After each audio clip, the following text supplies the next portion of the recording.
So Martin Ødegaard has gone and got injured on international duty. Of course, we wish him all the best and a speedy recovery. But what we're going to talk about here is, well, what we know of the injury so far and the potential nature of the injury. But the big thing as well to talk about is how it leaves us really light for the North London derby. It's bad news. Happened last night as he was playing for Norway. He basically rolled his ankle, a little bit of a freak injury. I mean, sort of just reaching out to kind of ride a challenge, put his foot down. The ankle did one of those, and it just rolls, and it could be a really painful one. It's been described as a sprain at the moment, but apparently there's going to be all sorts of scans and tests to get the exact diagnosis of what's going on and how long he will potentially be out for. But I think the idea that he might recover in time for the North London derby is extremely ambitious, though things happen in football, things happen in elite sport where, sorry, coughing there, or choking, where you, I don't know what happened there, things happen in football and sport where you have like a big impact or a big strain on a muscle, but these athletes are so finely tuned, they're well looked after. There can be a sort of speedy recovery period. The reality is that looking at it and not being qualified enough to know exactly what he's done, the eye test tells me that it looks pretty bad and that he's probably going to miss some significant games. We've got Tottenham away, we've got Atalanta away, and then we've got Man City away. They're three massive games, and it's an intense part of the season. And if things go really wrong, I think some people might call this hyperbolic, but I don't think it's an unnecessary discussion to say, if we lose these upcoming games, what would the depleted options we have or depleted squad we have? Things could be looking really, really bleak for the title race this early on. And I think that's a fair conversation to have. But there are solutions. There's things Arsenal can do to, make sure that the pain of losing these players, Martin Ødegaard included, isn't felt so much, and that we kind of try and come through and find ourselves in a positive position. But let's go through all that, because at the end of the video, we'll talk about solutions and what Arsenal can do to be well equipped to try and deal with the situation. Let's talk about, like I said, what we know and what the situation is for Arsenal right now, why there's kind of so much panic, which I feel myself, but maybe not quite as strongly as others. So Ødegaard could be out for a few weeks. Dare I say a few months? We just don't know. Or it could be no time at all. Like I said, we'll find out in good time. We'll drop an update here on AFTV once we do know. Declan Rice got, for me, what is still one of the most ludicrous red cards I've ever seen in my life. A second yellow for moving the ball out of the way that was still moving, that was thrown towards him while he was trying to get back in position. I've never seen anything like it, and we're now going to lose. Well, we're now lost Declan Rice for a massive game because of that. Might well have cost us the Brighton 3 points as well.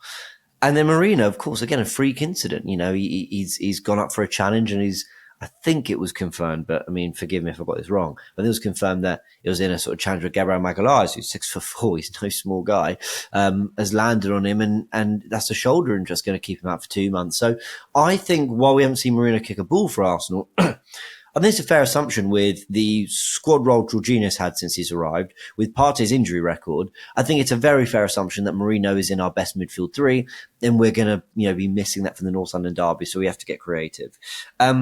But what's really frustrating about the Ødegaard one in particular, the Rice one happened to us. There's nothing we can do about that. I mean, some people might say it was silly from Rice. He shouldn't have kicked the ball out of the way. Like, come on. I mean, if this is how we want the game officiated, then it's not a game I'm going to enjoy as much as I possibly could. Like, it's a joke decision, and that's kind of just happened to us. The Marino one is just unfortunate. Now, with Martin Ødegaard, having taken quite a few kicks and knocks and a bit of a battering in the Brighton game, he certainly was fouled quite a bit in that he never looked himself after an early challenge that had him on the floor and a break of play a little bit. He then apparently took a knock in training for Norway, and again, there was concern that he's kind of being a little bit battered and bruised here. Maybe shouldn't be playing in these internationals. And we're going to rant about the internationals in a sec.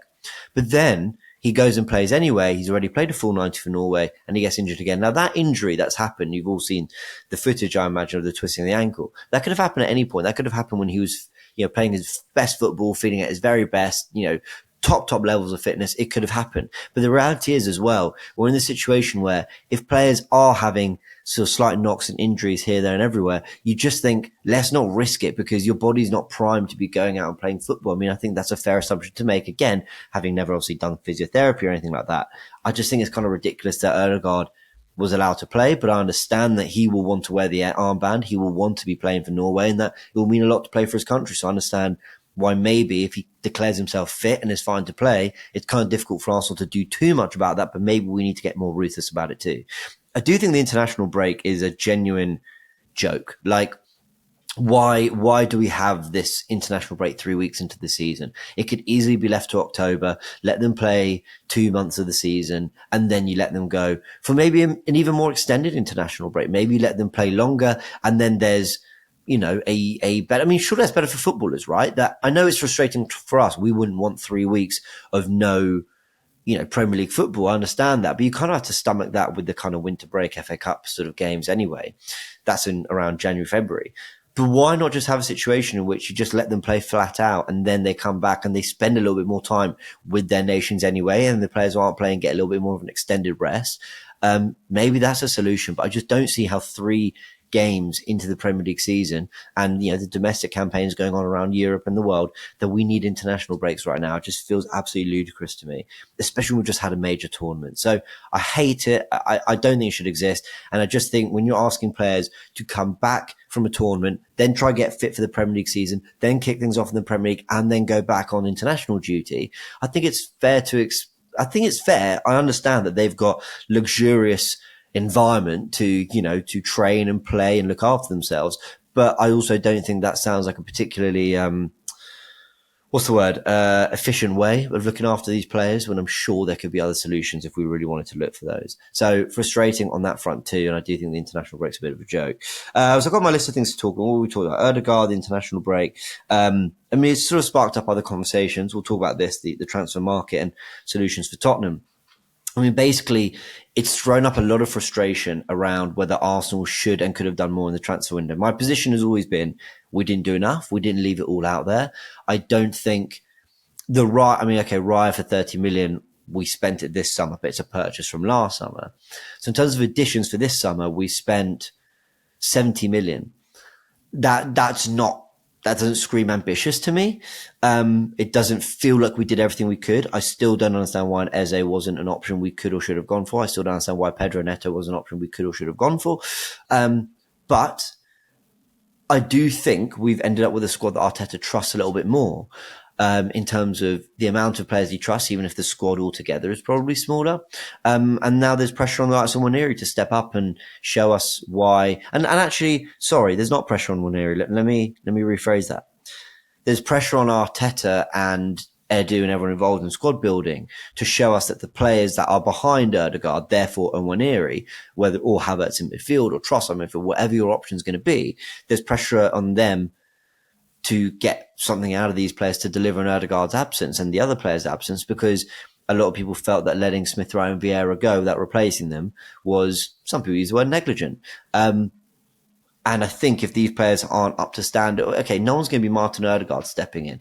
But if players don't look ready and don't look up to a certain level to step in and do the job, then the criticism is going to be quite fair. But I think we're going to learn a lot about what Arteta has in terms of solutions to this area. Of course, we will learn by Sunday. And I think Waneri is someone who quite clearly has been given a real show of faith in the way he was used in pre-season. And the fact we let players go that would be in his position, which gives him a clearer path to the first team. And I'm excited to see what he does. Forever Arsenal will be out very soon. And we had a massive disagreement about the Waneri stuff and the squad building stuff. I think ultimately we're just going to learn a lot, because I don't know how good Mourinho is in this Arsenal team. I don't know how good Waneri is at Premier League level. I don't know what his ideas are for a Partey-Jorginho combination, whether that can work. I don't know whether Raheem Sterling is going to rediscover his best form. So until those questions are answered, I don't know whether our squad is in better shape or not. But I understand why there's frustration around the transfer market and a feeling we probably could have done a little bit more. I certainly think we could have, but I don't think we've come out with a worse squad. That's my opinion. I might be wrong, but I don't think we've come out with a worse squad than we had going into it. We might have less numbers, but I think there's more quality there for Arteta to draw on. And now that quality is going to be really tested for the North London derby on Sunday. Now, I'll touch on Forever Arsenal, and I might touch on this on other content and sort of expand my thoughts a little bit more. But for solutions to the North London derby, there's basically 2 approaches for Arteta, in my opinion. Now, you could throw up sort of 3, 4, 5 approaches. You could talk about Sterling in the 10. You could talk about 4-4-2. You could talk about a back 3. You could, come up with a few solutions. Here's what I think Arteta can do. And again, apologies if you're watching Forever Arsenal or you've seen it and you're watching this later. I've sort of repeated myself. But basically, you go profile for profile. Well, we like some presence and height as our left 8, so Havertz is going to go there. Partey keeps his position, and Waneri is the closest thing we have profile-wise to Martin Ødegaard, and that's your 3. Ødegaard, Partey, Havertz. It's not ideal, but that's probably the way to keep the team ticking on what they've been doing. Now, the other option is, and this would be my preferred choice, is you actually go, well, we hit Tottenham in transition really well last season, so let's go with a 4-4-2, off the ball. We did really well to kind of hold that shape well in the derby last season. And we get Trossard almost in the 10 or Ødegaard's position, but basically pressing with Havertz. And then you've also got those players to kind of hopefully do something in transition on the counter, get our wingers in play like Martinelli, Sterling, Saka, whoever we use, and hope that we hit them kind of on the break like we did so well in last season's derby. I think that will be interesting to see what Arsenal opt to do in the absence of Ødegaard, Rice and Mourinho, because those are sort of three massive players we're missing for this game. And I think they all would have been playing. And 2 weeks ago, we thought we'd have them all available, but obviously we now know we don't. So we have to get creative. Is it going to be Partey and Jorginho? Is Havertz going to come in? What are we going to do? Some people are saying Zinchenko in midfield. So there are options there. None of them feel ideal, but this is going to be a real test of Arteta as a coach and as someone who I think has been criticised in the past for not being able to draw anywhere near the same level of performance out of a team when he's had to make significant changes where he's either rotating the cups, we've had a little bit of an injury crisis, the levels have dropped significantly. Now's a real test for Arteta. Have they dropped significantly? Can you still get that level out of players that surely going to your fifth full season, you've got a squad you trust now. What can you get out of them? So it's a big test for him too. Martin Ødegaard, we wish you all the best. Hope he recovers quickly because we need him. He's our captain.